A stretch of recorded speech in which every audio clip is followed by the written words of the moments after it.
Hey, good afternoon, everyone. Happy Monday, happy Monday. I have two items at the top before I turn it over to our National Security Advisor, Jake Sullivan. Today, to mark Women's History Month, President Biden, alongside the First Lady and the Vice President and the Second Gentleman, signed a historic executive order that will direct the most comprehensive set of executive actions ever taken to expand and improve research on women's health.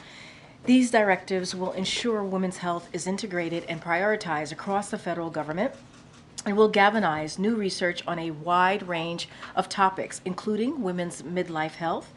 The President and the First Lady also announced more than 20 new actions and commitments by federal agencies, which includes the launch of a new NIH effort that will direct key investments of $200 million towards this work.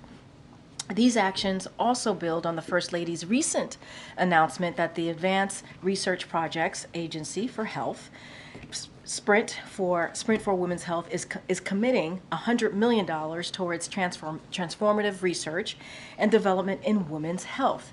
In his State of the Union address, the President called on Congress to invest $12 billion in new funding for women's health research, and he laid out his bold vision for transforming women's health research.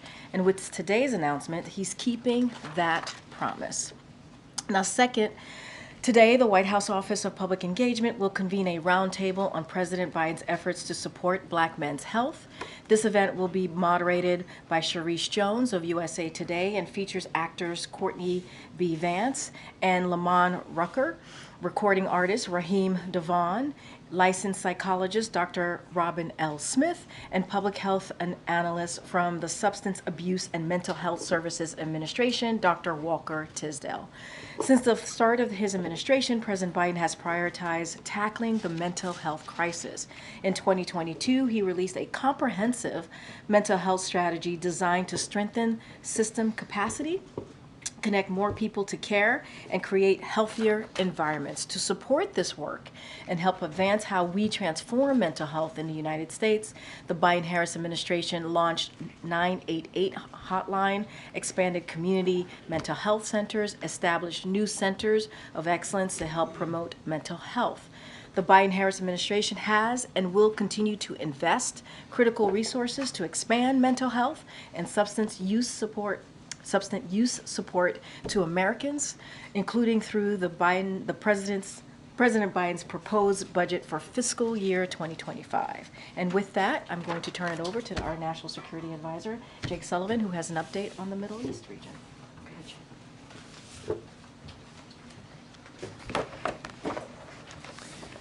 Thank you. Thank you, Karine, and thanks, everybody. I've got a few opening comments, and then I'd be happy to take your questions. Earlier today, President Biden spoke with Prime Minister Netanyahu, as you all have heard. The two leaders discussed the latest developments in Israel and Gaza, and they spoke about the state of Israel's military operations. The president emphasized his bone-deep commitment to ensuring the long-term security of Israel, and he affirmed, as he did in the State of the Union, that Israel has a right to go after Hamas, the perpetrators of the worst massacre of the Jewish people since the Holocaust. Israel has made significant progress against Hamas. They've broken a significant number of Hamas battalions, killed thousands of Hamas fighters, including senior commanders. Hamas's number 3, Marwan Issa, was killed in an Israeli operation last week. The rest of the top leaders are in hiding, likely deep in the Hamas tunnel network. And justice will come for them too, and we are helping to ensure that. At the same time, more innocent civilians have died in this conflict, in this military operation, than in all of the wars in Gaza combined, including thousands of children. A humanitarian crisis has descended across Gaza, and anarchy reigns in areas that Israel's military has cleared but not stabilized. When the president visited Israel on October 18th, the first U.S. president to make a wartime visit to Israel, I might add, he said both privately and publicly that the United States has learned a vital lesson over the course of several wars. A military plan cannot succeed without an integrated humanitarian plan and political plan. And the president has repeatedly made the point that continuing military operations need to be connected to a clear strategic endgame. The president told the prime minister again today that we share the goal of defeating Hamas, but we just believe you need a coherent and sustainable strategy to make that happen. Now, Instead of pause to reevaluate where things stand in the campaign and what adjustments are needed to achieve long-term success. Instead of a focus on stabilizing the areas of Gaza that Israel has cleared so that Hamas does not regenerate and retake territory that Israel has already cleared, the Israeli government is now talking about launching a major military operation in Rafah. The President and the Prime Minister spoke at length about Rafah today. The President explained why he is so deeply concerned about the prospect of Israel conducting major military operations in Rafah of the kind it conducted in Gaza City and Khan Yunis. First, more than 1 million people have taken refuge in Rafah. They went from Gaza City to Khan Yunis and then to Rafah. And they have nowhere else to go. Gaza's other major cities have largely been destroyed. And Israel has not presented us or the world with a plan for how or where they would safely move those civilians, let alone feed and house them and ensure access to basic things like sanitation. Second, Rafah is a primary entry point for humanitarian assistance into Gaza from Egypt and from Israel. An invasion would shut that down, or at least put it at grave risk, right at the moment when it is most sorely needed. Third, Rafah is on the border with Egypt, which has voiced its deep alarm over a major military operation there, and has even raised questions about its future relationship with Israel as a result of any impending military operation. Now, the President has rejected, and did again today, the straw man that raising questions about Rafah is the same as raising questions about defeating Hamas. That's just nonsense.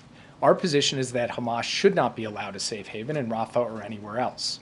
But a major ground operation there would be a mistake. It would lead to more innocent civilian deaths, worsen the already dire humanitarian crisis, deepen the anarchy in Gaza, and further isolate Israel internationally. More importantly, the key goals Israel wants to achieve in Rafah can be done by other means. On the call today, President Biden asked the Prime Minister to send a senior interagency team composed of military, intelligence, and humanitarian officials to Washington in the coming days to hear U.S. concerns about Israel's current Rafah planning and to lay out an alternative approach that would target key Hamas elements in Rafah and secure the Egypt-Gaza border without a major ground invasion. The Prime Minister agreed that he would send a team. Obviously, he has his own point of view on a Rafah operation, but he agreed that he would send a team to Washington to have this discussion and have this engagement. And we look forward to those discussions. The President and the Prime Minister also discussed the ongoing negotiations for an immediate ceasefire for several weeks in return for releasing hostages currently being held by Hamas and other militants in Gaza. We would look to build on that ceasefire into something more enduring and use the space created by a cessation of hostilities to surge humanitarian assistance at a vital moment. So far, this deal has been more elusive than we would have hoped, but we will keep pressing because we regard this as an urgent priority. As I've said before, Hamas could, of course, end this crisis tomorrow if it chose to do so. And as I've said before, far too little of the energy and the pressure to end this conflict has been applied to Hamas. We will keep pointing that out. The President and the Prime Minister agreed to stay in close touch in the days and weeks ahead on all of these issues, and of course, their teams are in daily contact on every element of this crisis, as well as the other threats that Israel faces from around the region and the shared threats that the United States, Israel, and others of our allies and partners face from Iran and its proxy forces across the Middle East. And with that, I'd be happy to take your questions. Yeah. Jake, you mentioned that the ceasefire deal had been elusive. Understand that Hamas put a proposal forward. Is that still what you guys are working with, and is that still a live option at this point? Hamas has put a proposal on the table. This is after Israel, working with Qatar, Egypt, and the United States, had indicated a willingness to move forward on a 6-week ceasefire in return for the release of a number of hostages, leading to further phases from there, and Hamas having given us nothing for quite some time. And the last time I stood at this podium, I pointed out something I believe today. If Hamas just handed over the elderly, the women, and the wounded tomorrow, there would be a 6-week ceasefire. They've put a proposal on the table where they've added a series of other conditions as well. Now, the Israeli government has responded by saying they can't just accept that. They regard some of those conditions as going too far, but that's what a negotiation is about. So as we speak today, in Qatar, you have teams from Israel, Qatar, and Egypt sitting down and banging through those details to try to arrive at an outcome over the next few days where there is actually a deal. And we believe that those discussions are very live, that a deal is possible, that we should be able to achieve it, and that it is the best way both to get hostages home and to alleviate the suffering of the civilians in Gaza. And from our perspective, we, the United States, are going to keep pushing on that, and the president had the opportunity to discuss that with the prime minister today. And Jake, why did the president feel that this was an appropriate time for this delegation to come from Israel, and why did he feel that these conversations would succeed in ways that your outreach to the Israeli government have not previously? Look, this is the natural evolution of a discussion between partners. We've had many discussions at many different levels between our military, our intelligence, our diplomats, our humanitarian experts, but we have not yet had the opportunity to have an all-encompassing, comprehensive, integrated, strategic discussion about how to achieve two things. One, the ultimate defeat of Hamas, and two, the protection of civilians and the stabilization of Gaza in a way that will lead to the long-term security of Israel, as well as the protection of innocent human life that is in Gaza. So from the president's perspective, we've arrived at a point where each side has been making clear to the other its perspective, its view, and now we really need to get down to brass tacks and have the chance for a delegation from each side on an integrated basis, everyone sitting around the same table, talking through the way forward. And from the U.S. perspective, this is not a question of defeating Hamas. And anytime I hear an argument that says, if you don't smash into Rafah, you can't defeat Hamas, I say that is a straw man. Our view is that there are ways for Israel to prevail in this conflict, to secure its long-term future, to end the terror threat from Gaza and not smash into Rafah. That's what we're going to present in this integrated way when this team comes. We'll have it back and forth, and we'll let you know how that unfolds as we go forward. Yeah. Can you describe the tone of the call? There have been reports that they can be very tense, that they have ended abruptly. Can you sort of characterize what the tone was? And then also, did the president say that an invasion of Rafah is his red line? And what does that mean? I went over the red line issue, which I know is the obsession of this group last week. I've got nothing more to say on that front, as you know, particularly for me. I think that's something that is posed in your questions. It's not stated as a declaration of our policy, and we've made that clear. With respect to the call, I'm probably not the best person to give a kind of assessment of body language and tone. I can confirm it did not end abruptly. It ended in a totally normal way when they had each gotten through all of their points. And I would say it was very businesslike. Each of them recognize that we are at a critical moment in this conflict. They share a common objective, that is for Israel to prevail over Hamas.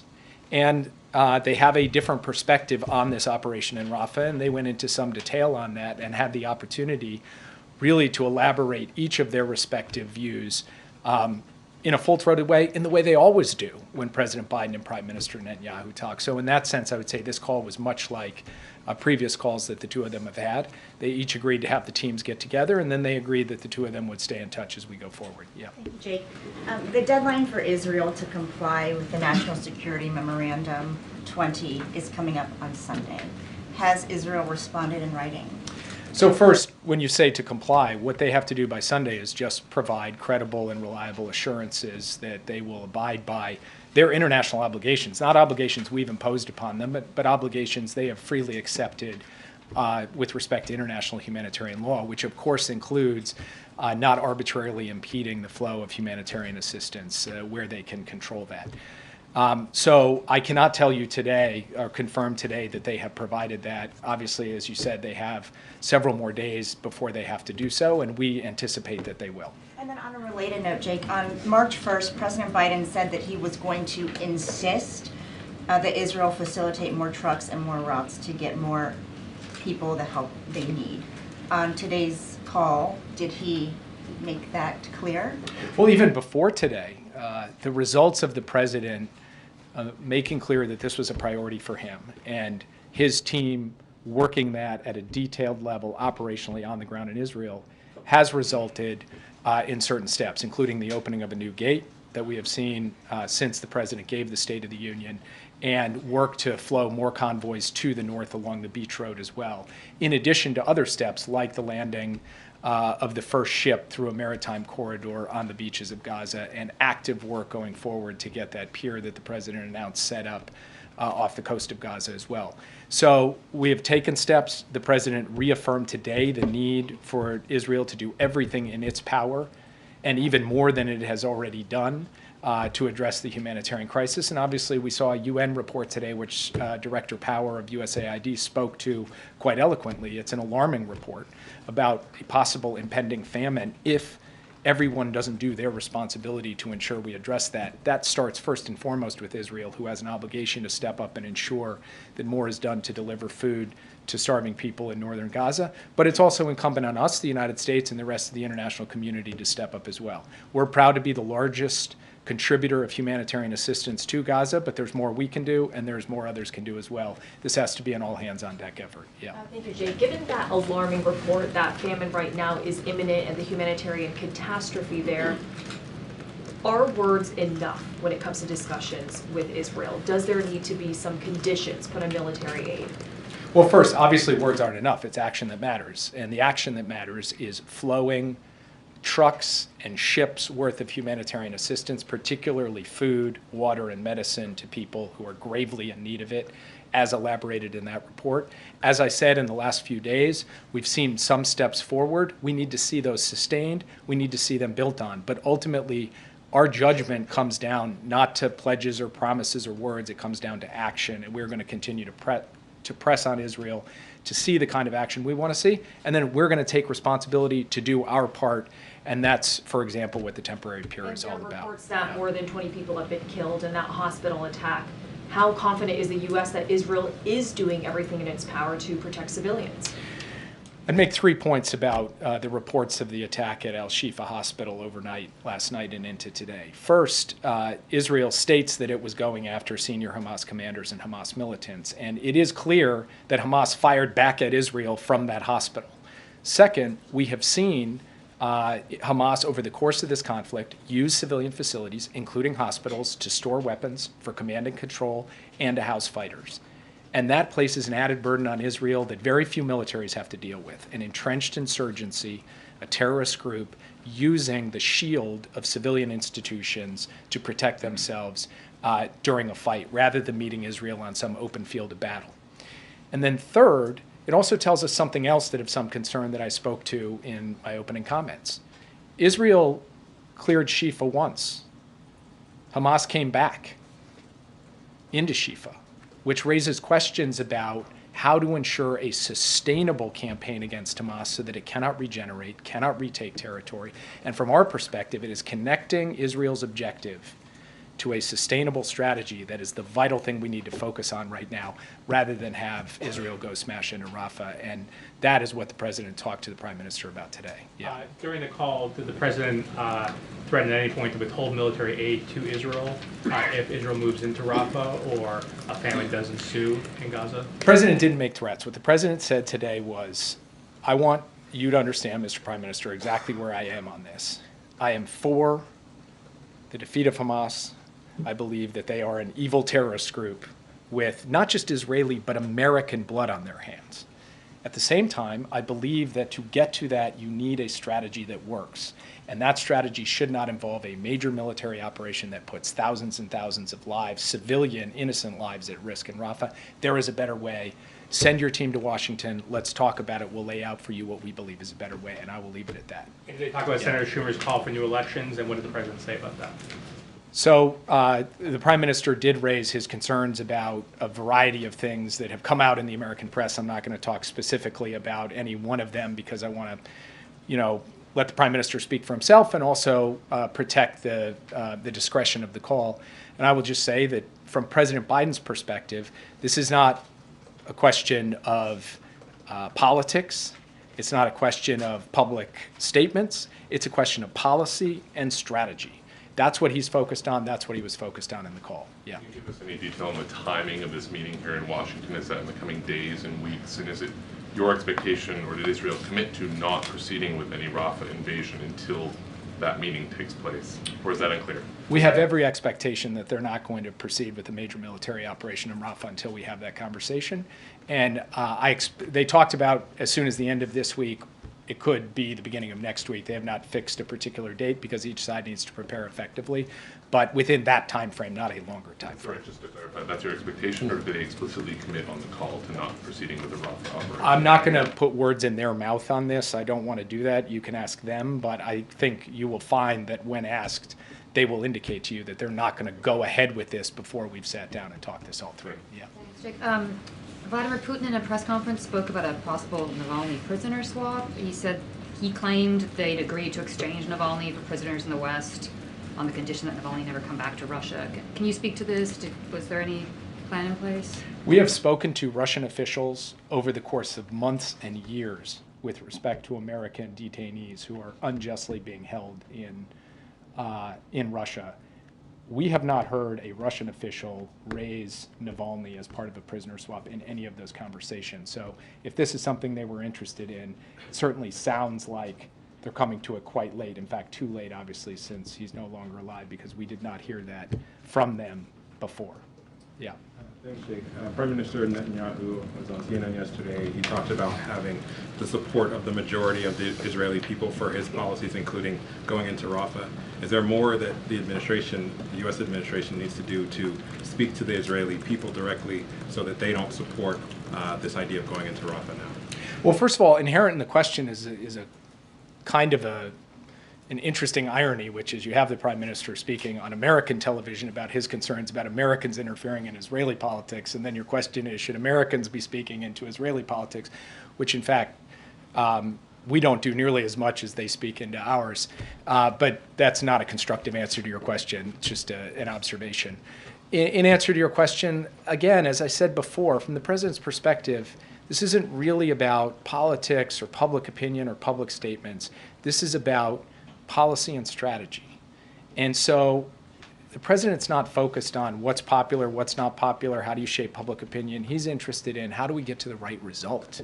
And the right result is the enduring defeat of Hamas, a two-state solution that has a secure Israel and a Palestinian state that vindicates the aspirations of the Palestinian people, and a broader normalization of relations so that Israel also has peace with all of its Arab neighbors.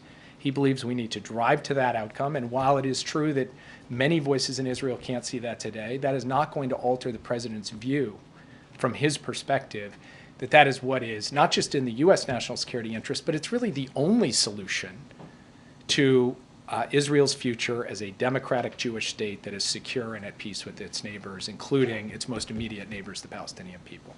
Yeah. Thank you, Jake. The head of UNRWA, Mr. Paul Lazzarini, said today that he was denied entry to Gaza.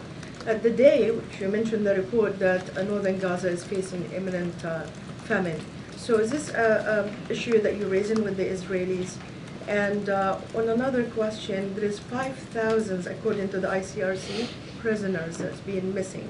Nobody knows anything about them. They're being held by the Israelis, including doctors and journalists, and the arrest of one of our colleagues of Al Jazeera this morning as well. What can you do to push the Israelis to at least declare where are these prisoners so their families know where they are? Because most of them, according to our knowledge, are civilians. So with respect to Mr. Lazzarini's efforts to get into Gaza today, this is the first I'm hearing that he was denied access. Obviously, we'll inquire as to the circumstances of that. Second, with respect to the detention of an Al Jazeera journalist today, I've seen the reports. I saw them just recently before coming into this briefing room. I have not had the opportunity to raise that with my Israeli counterparts. We'll do so. Obviously, we believe that the protection of journalists and the capacity for journalists to do their jobs, even in difficult circumstances, even in war zones, must be protected. That's something this administration takes very seriously in all contexts. And then finally, we have regularly indicated to the Israeli government that they have a responsibility under international humanitarian law, not just with respect to the conduct of their military operations, but obviously with respect to the treatment of and access to prisoners in their custody. That's something that we will continue to remind them of as we go forward, even as we would also point out that the enemy they are fighting doesn't even come close to the same sport, let alone the same ballpark of caring a lick about anything to do with international humanitarian law. Yeah. After the State of the Union, the president was picked up on a hot mic saying he told Prime Minister Netanyahu they were going to have a come to Jesus moment.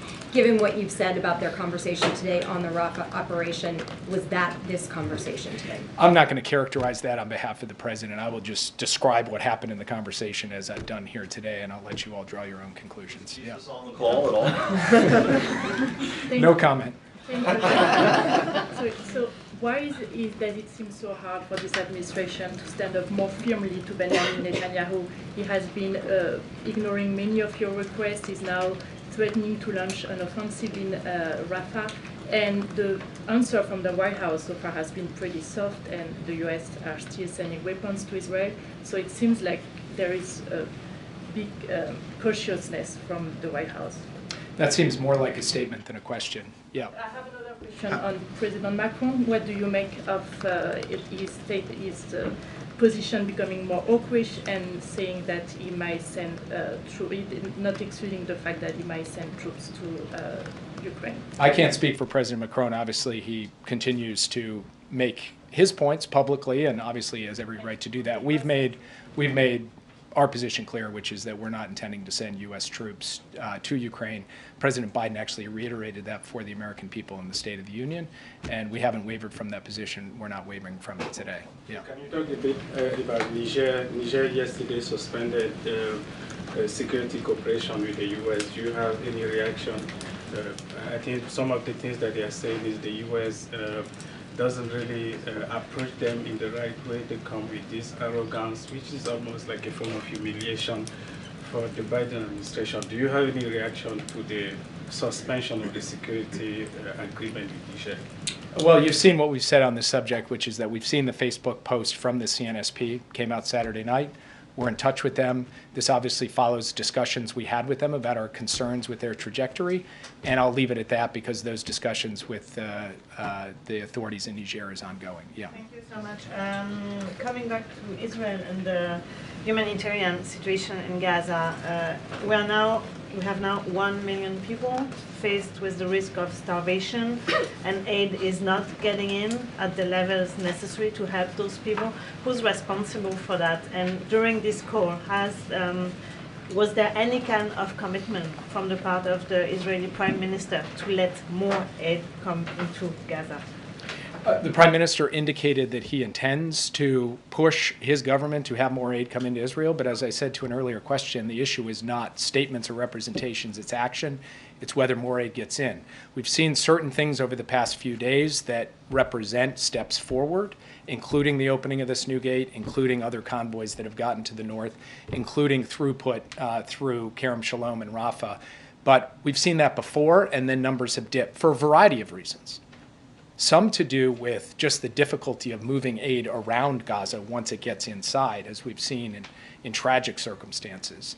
And from our perspective, the key thing is that we need to flood the zone. We need to use every tool at our disposal, every land route, every possible number of trucks, as well as sea routes, as well as airdrops to get as much aid in as possible. Israel has a responsibility in this regard to facilitate the aid, and they can do more. The international community, including the United States, has a responsibility as well. We have done a significant number of things. We can do more. So from our point of view, this is an urgent undertaking, an urgent priority, and we will keep at it. Yeah. I have one on Russia and then a follow-up on Haiti, if possible. I know you said, when asked about President Putin's comments yesterday, that you hadn't heard of a Russian official raise Alexei Navalny as part of a prisoner swap. You said that they had come to the table too late. Is that a way of saying that negotiations for to release reporter Evan Gershkovich and Paul Whelan are not on the table? Are there any active efforts going on right now for that? We have had a continuous effort to secure the release of both Paul Whelan and Evan Gershkovich. We will continue until they are free. And that means regular communication at senior levels with the Russian Federation, making a series of offers, which we have done over time and will continue to do. So no, we have not slackened 1 inch in our zeal to get the two of them out. It remains an utmost priority of ours, and that work will continue, notwithstanding the tragic death of Alexei Navalny. Yeah. One more on Haiti. Sorry. The State Department announced this weekend that more than 30 Americans had been evacuated from Haiti, but they were evacuated from a northern city, not Port-au-Prince. And today the State Department said that more than 1,000 U.S. citizens have reached out asking about their options for departing the island. Are there plans for the U.S. to do more specifically out of the Port-au-Prince area? So first, my understanding is that more than 1,000 Americans have been in touch with the embassy to seek more information. Some number of those have asked for information about departing. Others have asked for information about how to remain safely, or if they choose to depart in the future, how they might do so. So the 1,000 is really a broad universe that encapsulates a number of different categories. Second, as you noted, we did have our first evacuation flight out of Cape Haitian.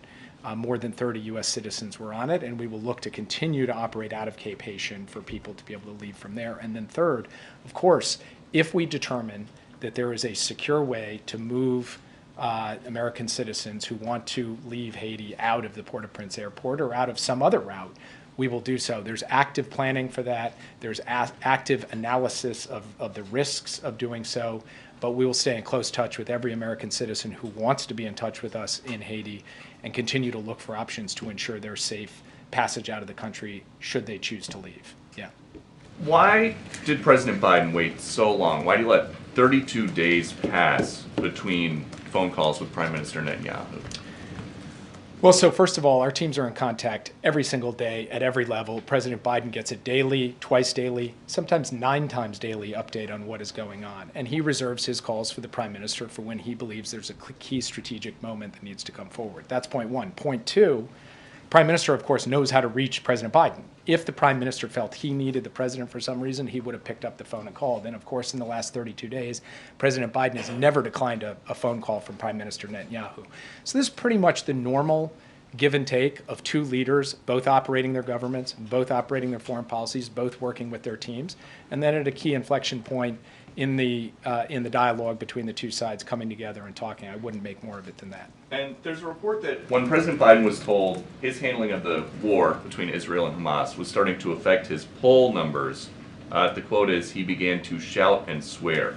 So when he does that, is he shouting and swearing about Netanyahu or about Hamas or about his poll numbers? This is the when did you stop beating your spouse question, because I don't think he ever did that.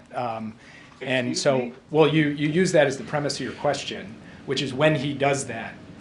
I've never seen him do that, shout or swear in response to that. So from my perspective, that particular report is not correct. Yeah.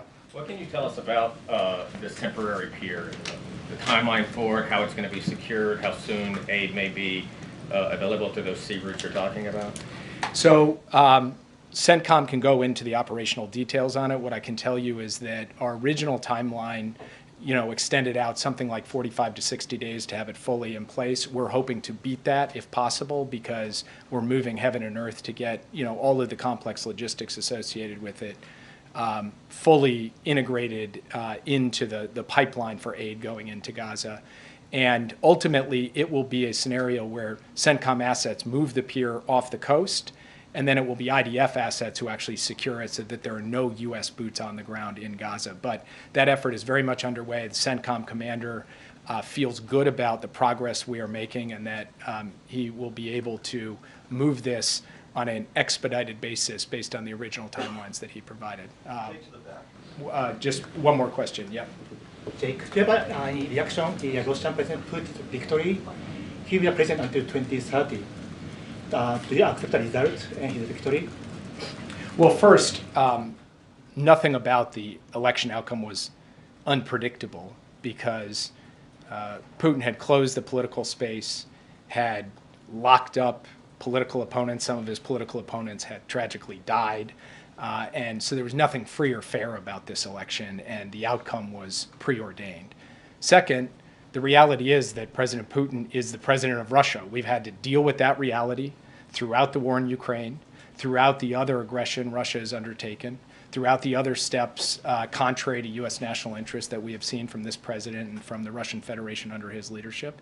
And we will continue to deal with that reality. But that reality doesn't deny the fact that this election was not something that met any kind of benchmark of being free or fair. Thank you all.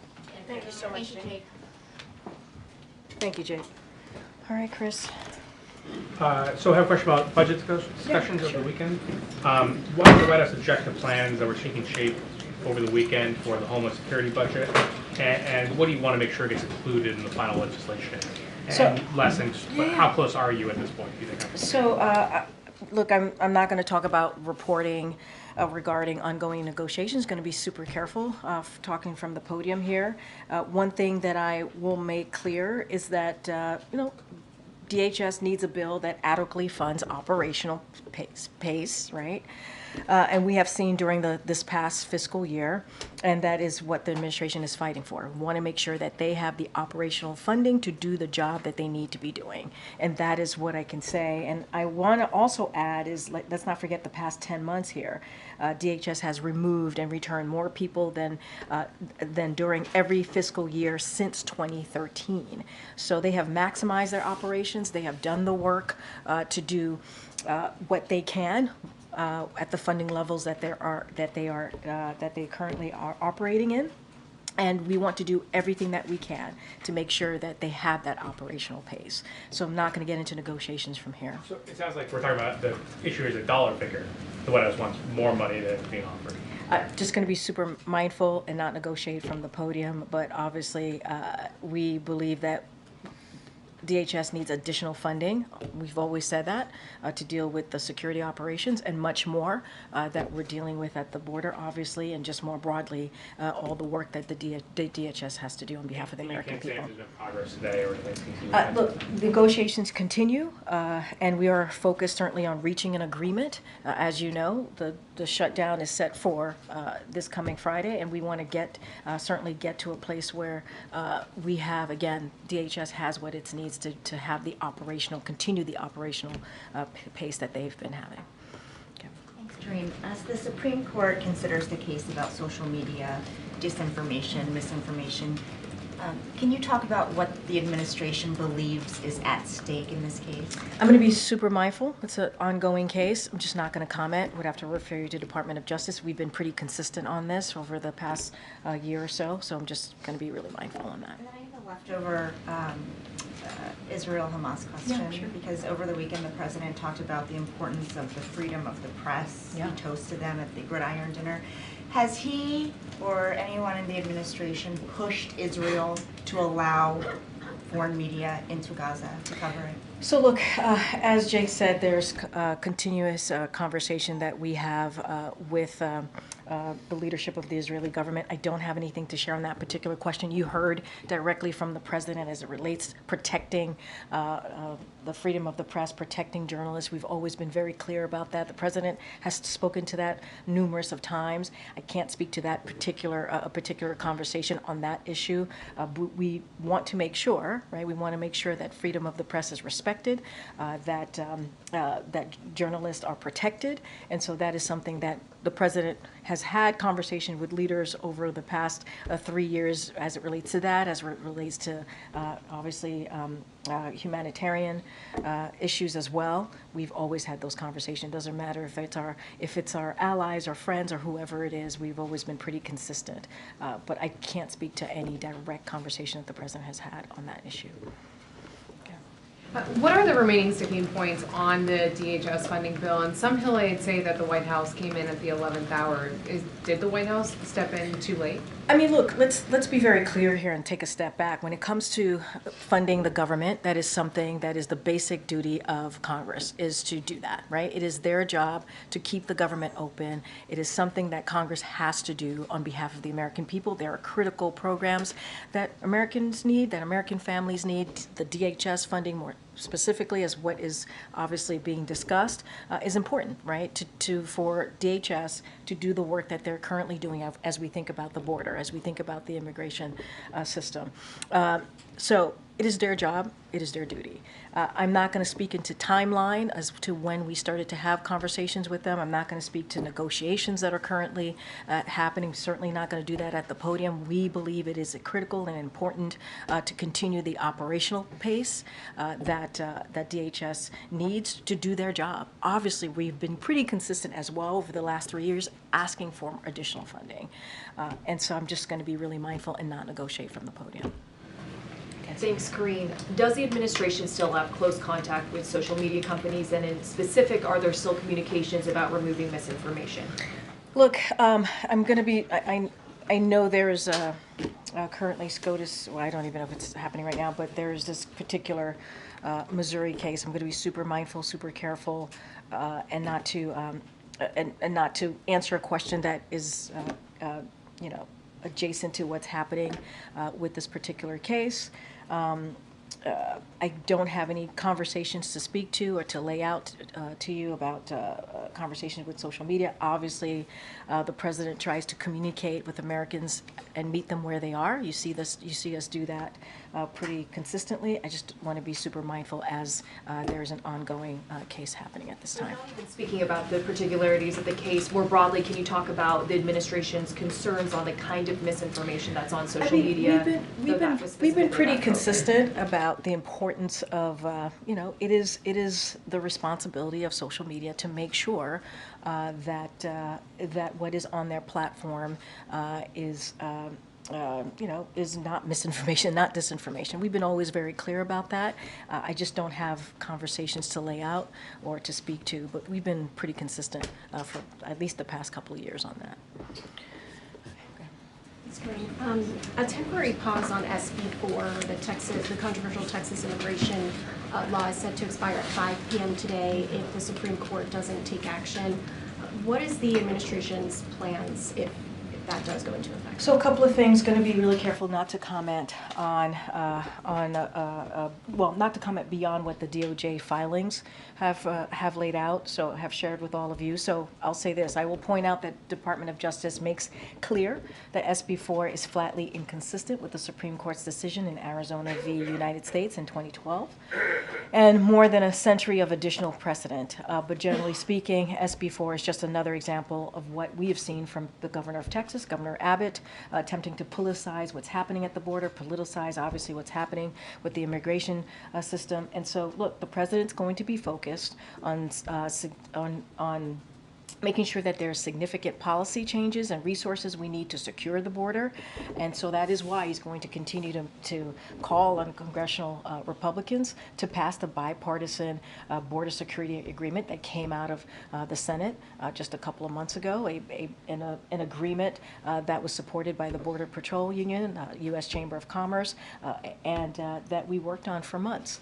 And we believe that is going to meet the needs that we have with the border challenges and deal with some real immigration policies. Outside of that, I don't have anything else to share, but clearly the Department of Justice has been very clear on their filings on SB4. Good. Thank you so much. A domestic question, then two quickies on foreign adversaries. First of all, what is the White House planning for Iftar this year? And what is your message to Muslim Americans about this particularly difficult year?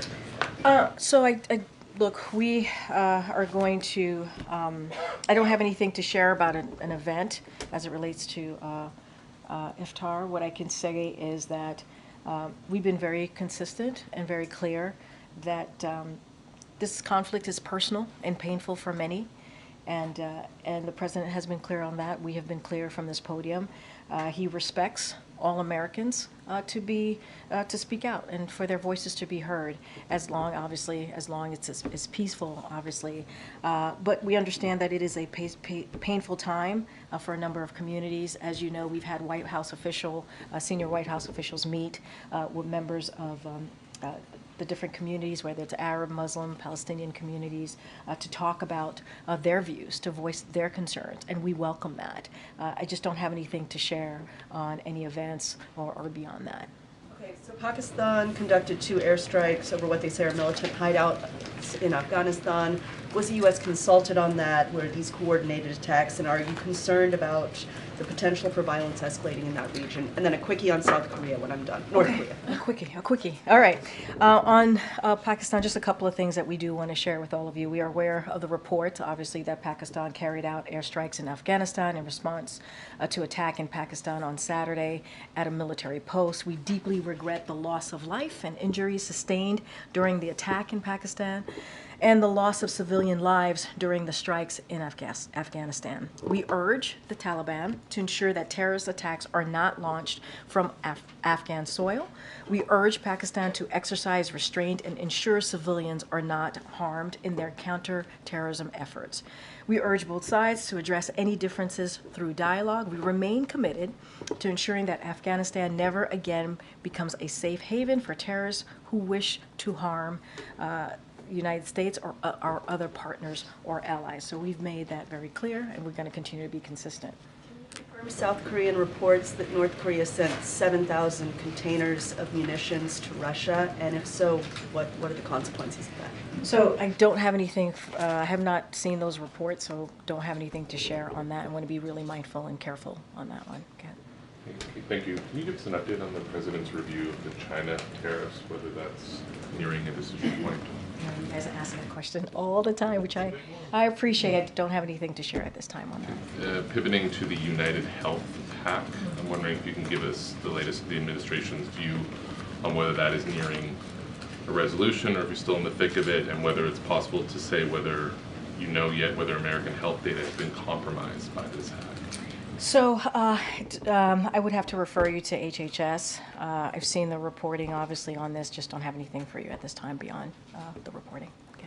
I was just wondering if you could comment on the Russian elections and whether you see Putin as a legitimately elected president. Well, I think Jake Sullivan did a very good job speaking to this, and one of the things that he did say, obviously, Mr. Putin is the leader of Russia. He spoke to this extensively. The results, obviously, also were predetermined. No one is shocked by the results coming out of the elections there. I just don't have to add anything to add beyond what Jake Sullivan laid out pretty well here. Thanks, Karine. Technically, is it still possible to avoid a shutdown given the 72-hour review window that has to happen? Look, I think we have to be hopeful. This is obviously an administration that is hopeful and hopes that Congress gets to the bottom of this and gets to a point where we keep the government open. It is, again, their basic duty to do so. As you know, there's negotiations I've been asked about with the DHS. I'm not going to speak to them from here, but this is important. It's critical that we keep the government open. It's not just DHS. There's numbers of other programs that Americans need that we have to continue, and so this needs to get done. And then on the Israeli delegation that's coming, do we have a sense at this point of who is going to be leading that from their side or from the U.S. side? I don't have anything more to share on that. Obviously, as we get to a point where we're able to share more information on that, when that meeting is going to happen, who will be part of that meeting, we'll have more to share. I just don't have anything, any further details than what Jake shared from here earlier. And is it fair to understand from the detailed engagement that Biden is having with Netanyahu and with his government that this means that President Biden feels that the government is legitimate and should continue, and that engagement with them can bear more fruit than it has in the past? Say that legitimate. That Netanyahu's government is legitimate, that he still views him as the legitimate leader, and that his appeals to him. I mean, let's be clear. Like that is up to. Bibi Netanyahu is the Prime Minister of Israel. Like that is something that we know, right? That is something that is fact. That doesn't change anything. That is the reason why we've been in constant communication with the Israeli government from all levels, right? And so that has not changed, right? That is as far as. I asked because Schumer suggested that maybe should not longer. Look, that is something for, as it relates to any elections or anything like that, that's up to the Israeli government, right? That is something for them to decide. I can't speak to that. What I can speak to is the president and his involvement and his engagement. I think it's important that he had this conversation with the prime minister today about Rafah, about how we move forward. And so, Jake Sullivan did a really good job laying that out, what that's going to look like, how that conversation went. The president doesn't want to see a military operation go into Rafah. He's been very clear about that. He wants to make sure that innocent lives are protected, and it has to be done in a way that we don't see Palestinian lives lose any more Palestinian lives, but understanding that Israel has to go after Hamas, right? A terrorist organization. We understand that.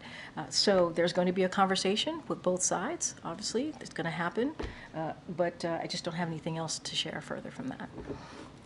Thanks, Karine. The president has quite a bit of travel this week. I was hoping you could tell us a little bit about what he's doing beside his political activity, as well as how he's going to be engaged with these ongoing negotiations to make sure there's not a shutdown.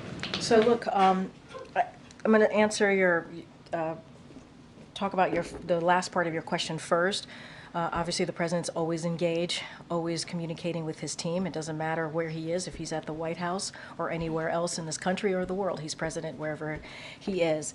So I'll say that at the top. The president's going to be going to Reno and Las Vegas tomorrow. In Reno, he will participate in a campaign event. So obviously, I will refer you to the campaign for more details on that particular event. In Las Vegas, he will deliver remarks on lowering costs for American families, which is the priority as it relates to his economic plan on behalf of the American people. On Wednesday, the president will be in Phoenix and will deliver remarks on investing in America agenda.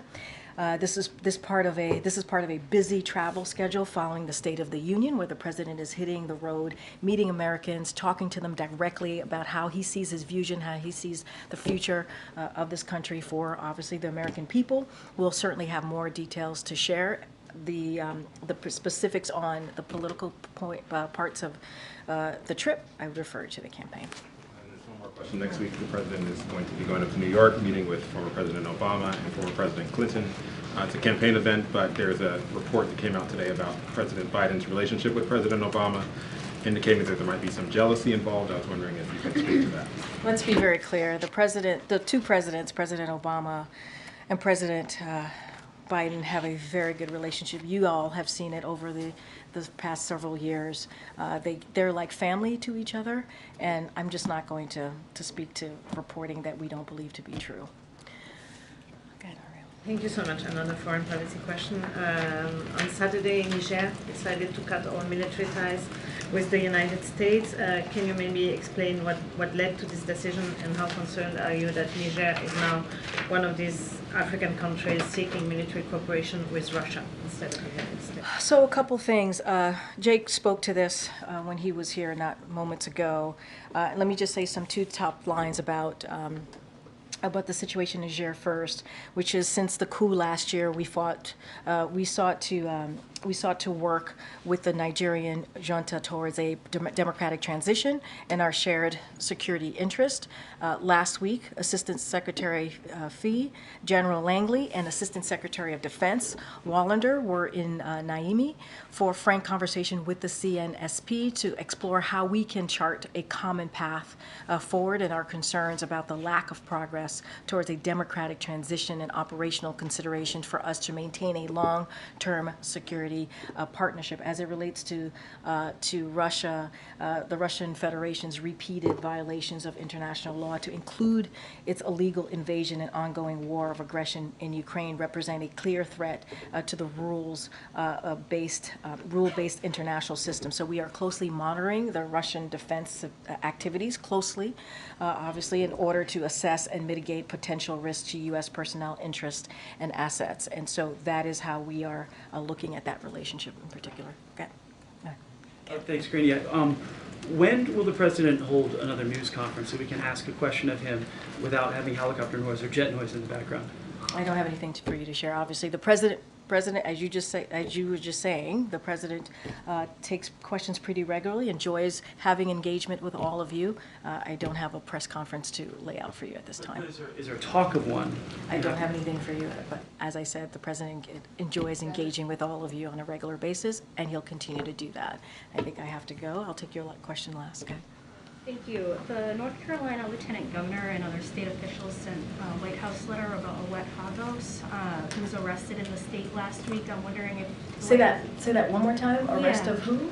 Owet Hagos in North Carolina last week. I'm wondering if the White House has seen the letter and if you have any information about it. I don't have anything to share on that particular letter. I'm happy to go back to the team and let you know.